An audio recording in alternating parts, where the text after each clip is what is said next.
Today's topic is trial and error theory of learning. The famous psychologist Edward L. Thorndike was the initiator of the theory of trial and error learning based on findings of his experiments on chickens, rats, and cats. In one of his experiments, for instance, he puts a hungry cat in a puzzle box. There was only one door which could be opened by correctly manipulating a latch. A fish was placed outside the box. The smell of the fish acted as a strong motive for the hungry cat to come out of the box. In this way, it made a number of random movements, and in one of the random movements, the latch was manipulated accidentally. The cat came out and got its reward. In another trial, the process was repeated. The cat was kept hungry and placed in the same puzzle box. The fish and its smell again worked as a motive for it to get out of the box. It again made random movements and frantic efforts, but this time it looks less time to come out. In subsequent trials, such incorrect response, bitching, clawing, and dashing were gradually reduced, and the cat took less time on each succeeding trial. In due course, it was in a position to manipulate the latch as soon as it was in the box, put into the box. In this way, gradually the cat learned the art of opening the door. This experiment emphasizes that we learn through a trial and error mechanism.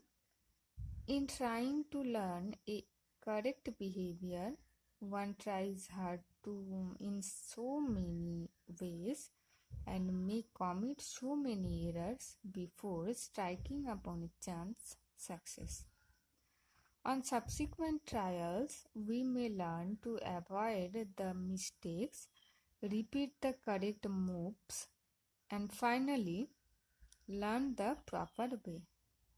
Thorndike also propagates certain important laws of learning like the laws of readiness, law of exercise, and law of effect.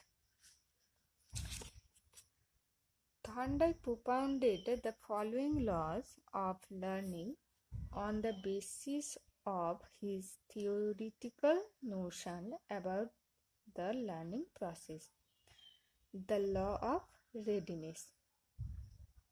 This law is indicative of the learner's state to participate in the learning process. Readiness, according to Thorndike, is preparation for action. It is essential for learning. If the child is ready to learn, he learns more quickly, effectively, and with greater satisfaction than if he is not ready to learn. This shows us not to force the child to learn if he is not ready, but to also not miss any opportunity of providing learning experiences if the child is prepared to learn. Next is the law of effect. It is based upon his later researches. Thorndike, after 1930, realized that his law of effect was not really correct. He found that while a pleasant or satisfying situation resulted in the strengthening of the connection between stimulus and response. An unpleasant or annoying situation did not necessarily decrease the strength of the connection. Next is law of exercise. After 1930, Thorndike revised not only the law of effect but also the law of exercise. That use in the shape of mere repetition does not result in effective strengthening of the connection. Nor does the disuse or lack of practice result in the total weakening of the connection. In addition to the law of readiness, exercise and effect, Thorndike's idea of connectionism led to the enunciation of the following important laws. The first one is law of multiple response or varied reactions. Next is law of attitude, then law of analogy, then law of association shifting.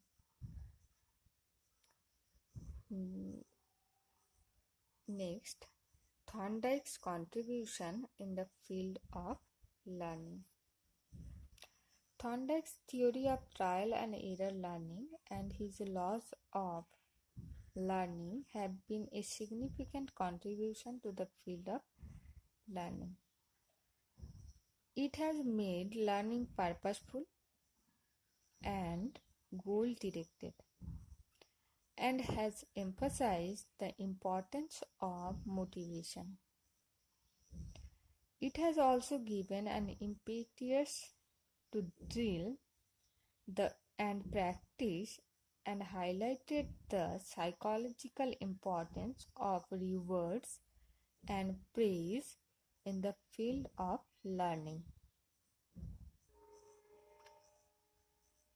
Well, if you have any queries on this topic, put your questions in the comment section. Thank you.